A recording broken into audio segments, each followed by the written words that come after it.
Bon, la première société, donc j'ai séparé dans les sociétés en croissance, on a Katana.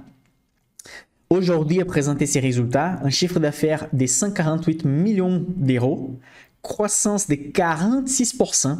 Katana a enregistré un exercice historique avec notamment un bond de ses ventes des bateaux neufs dont la croissance atteint 48%. Attention, cette performance est autant plus notable qu'une trentaine de bateaux n'ont pas pu être livrés sur l'exercice comme prévu, ce qui représente un chiffre d'affaires de 18 millions. Donc, elle a eu des retards, ils n'ont pas pu livrer quand même des bateaux et quand même ils ont fait 48% des ventes.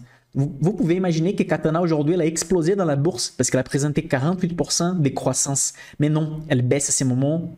Maintenant, les marchés sont fermés, hein, mais elle est baissée dans les marchés. Pourquoi? Parce que les marchés attendaient une valeur encore plus élevée. Les marchés ils attendaient 60% des croissances. Et ça me fait rappeler la phrase que Peter Lynch il utilisait. Il disait qu'il marchait à court terme dans la journée, dans la semaine. Il est un mec qui a des problèmes psychologiques, il a des problèmes mentaux, parce qu'en fait, il va exagérer dans les perspectives positives, il va exagérer quand les choses vont bien, il va pénaliser quelques juste petites mauvaises nouvelles. Donc, les marchés attendaient 60%, mais la société a livré 48% de croissance dans un marché instable, un marché en guerre, un marché d'inflation. Et donc, la société a baissé. C'est pour ça que je considère que l'achat des Katana à ce moment, c'est une belle opportunité que les marchés a donné pour commencer à acheter cette société qui n'arrête jamais de présenter des croissances.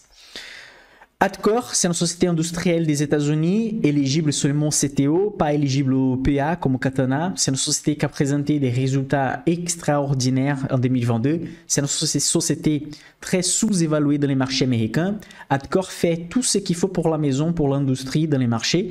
Donc, ils vont faire tous les tuyaux, les tubes, des câbles à base de verre, des câbles blindés, tout ce qu'il faut. Ils sont leaders de marché américain sur toutes les choses structurelles pour les constructions industrielles et résidentielles aux États-Unis. C'est une société qui présente une forte croissance. Je vous laisse jeter un œil sur cette société aussi.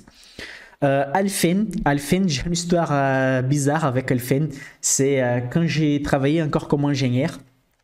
J'ai jamais raconté ça, mais Alphen, c'est un des plus gros regrets de ma vie comme investisseur parce que j'ai pas acheté Alphen quand il fallait.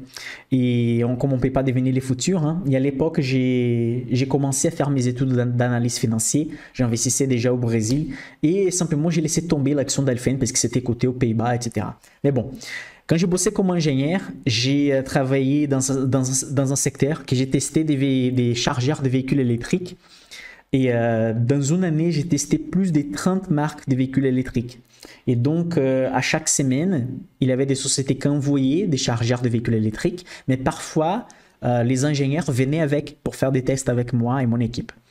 Et du coup, j'ai testé vraiment plus de 30 marques dans une année.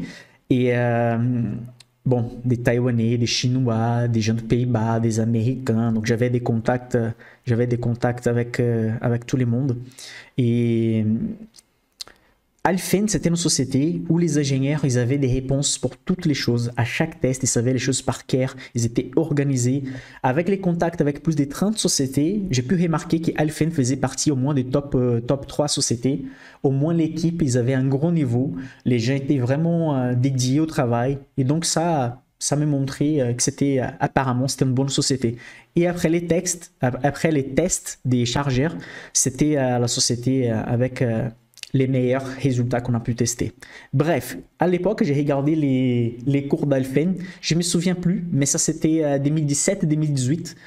Et je ne me souviens pas les cours à l'époque, mais si on regarde par rapport les cours actuels, Alphen s'est multiplié par 6. Donc, ça pourrait être des plus gros coups que je pouvais faire dans la bourse. Mais voilà, à l'époque, je n'ai pas fait attention. J'étais en train de bosser, etc. J'ai laissé passer. Alphen, à ces moments, elle est cotée au prix juste. Je pense qu'on n'a pas des marges de sécurité. Ok? Donc, placer Alfen dans un surveilleur d'action, jeter un œil parfois. Si la société baisse, regardez les fondamentaux. Mais pour ceux qui aiment bien des sociétés en croissance, qui n'arrêtent jamais de monter, mais avec un mauvais résultat peuvent baisser, ça peut être le cas de chez Alfen. Mais comme la société elle est surévaluée, tout le monde attend toujours des résultats hyper élevés, c'est un peu comme le cas de Katana, mais Alfen est beaucoup plus surévalué. Les ratios de valorisation sont plus élevés. Mais c'est une société excellente. C'est plutôt comme Hermès un peu dans les CAC 40. Hermès, tout le monde dit, elle est hyper chère, elle a des ratios de valorisation super élevés, mais la société n'arrête jamais de monter. C'est un peu le cas d'Alfen, donc je vous laisse jeter un œil sur Alfen. C'est une société de Pays-Bas qu'on peut ajouter dans les PA.